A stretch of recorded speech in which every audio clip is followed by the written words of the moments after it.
In fact, the press was asking the president, what is failure?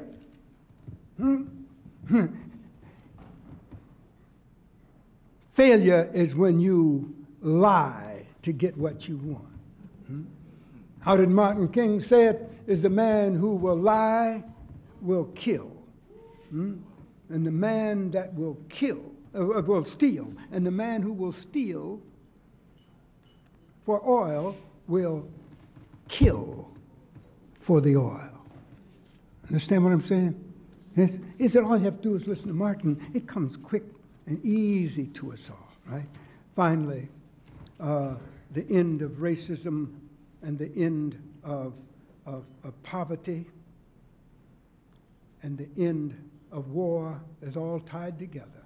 Martin King called them a triple evil, and that you can't solve one till you solve the other. And I put poverty last because that's the one everybody wants to move on now. They want to move on poverty in Africa, poverty in Asia, poverty in Tennessee. But you can't solve the problem of poverty until you deal with the problem of war and racism and the exclusion of people you don't like. That's where Martin was. That's where Martin was. Right? Finally, is that every time I think of this day, I think of the March on Washington. And to be in Detroit on this day becomes doubly important. Detroit was the place that proved there could be a March on Washington. 200,000 people marched in Detroit itself, right?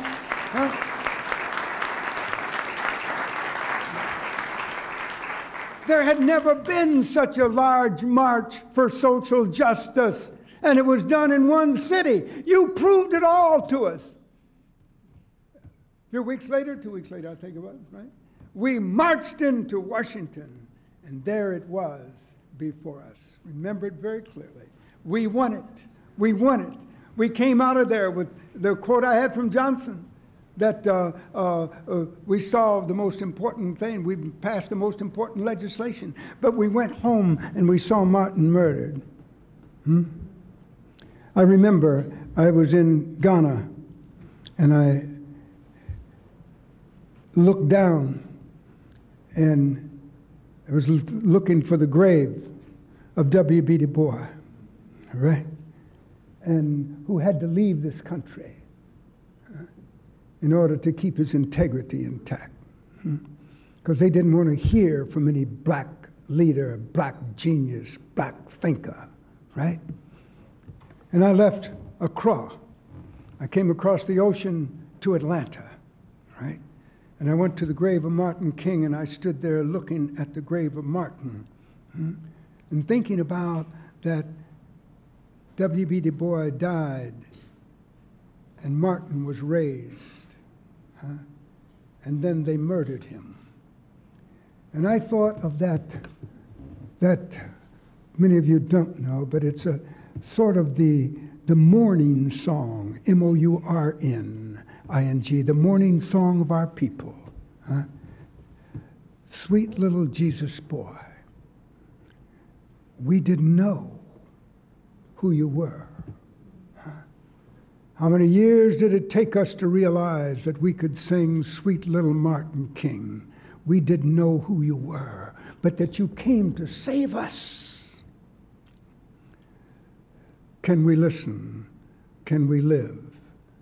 Can we be free enough and radical enough to make this nation what it should be and will not be without it?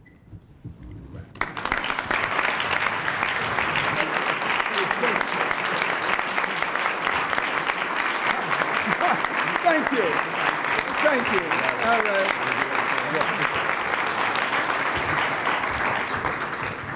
Thank you. Thank you. What a powerful, powerful message for us today. I want to do a couple things here real briefly, and then we're going to do an award, and we'll let you go. I want to introduce the dais who's with us today. We have sitting to my left, Joanne Watson with the City of Detroit, City Council. We have Sharona Shapiro with the Michigan Area Director for the American Jewish Committee. We have John Akouri, who's the chairman of the Lebanese Chamber of Commerce. We have Richard Schott II, Executive Director of the North American Indian Association of Detroit. We have Linda Parker, who is the Director of the Michigan State Department of Civil Rights. We have Robert Cohen, Executive Director of the Jewish Community of Metropolitan Detroit. And I skipped my good friend Hester Willer, who's the Executive Director of the Detroit chapter of the NAACP. We had Monica Conyers here, and she wanted to bring a statement from the city, and I noted that I understand that she is gone. We also have Martha Reeves. Where are you, Martha? Councilman, there you are. Detroit City Council. And a person who graciously gave up his seat, who was supposed to be on the dais because one of our Board of Governors came, and he was respectful enough to give up his seat, Fred Felician. He's the president of the Hispanic Business Alliance. I also want to give some special thanks to folks who put this together, the Office of Government Community. Victor Green, where are you?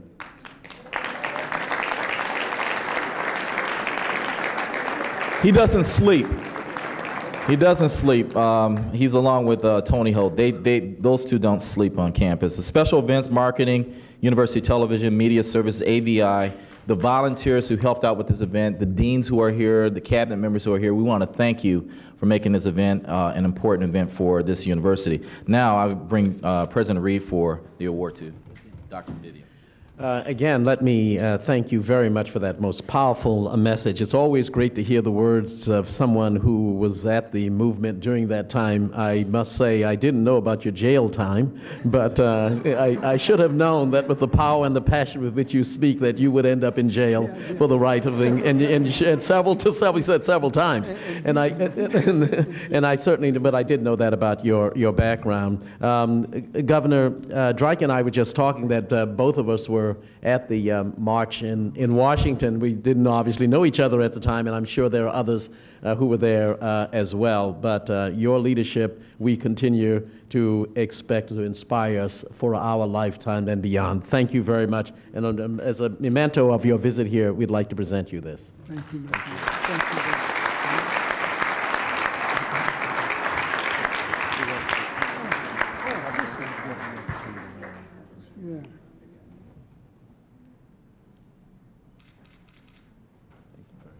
you. Thank you so much.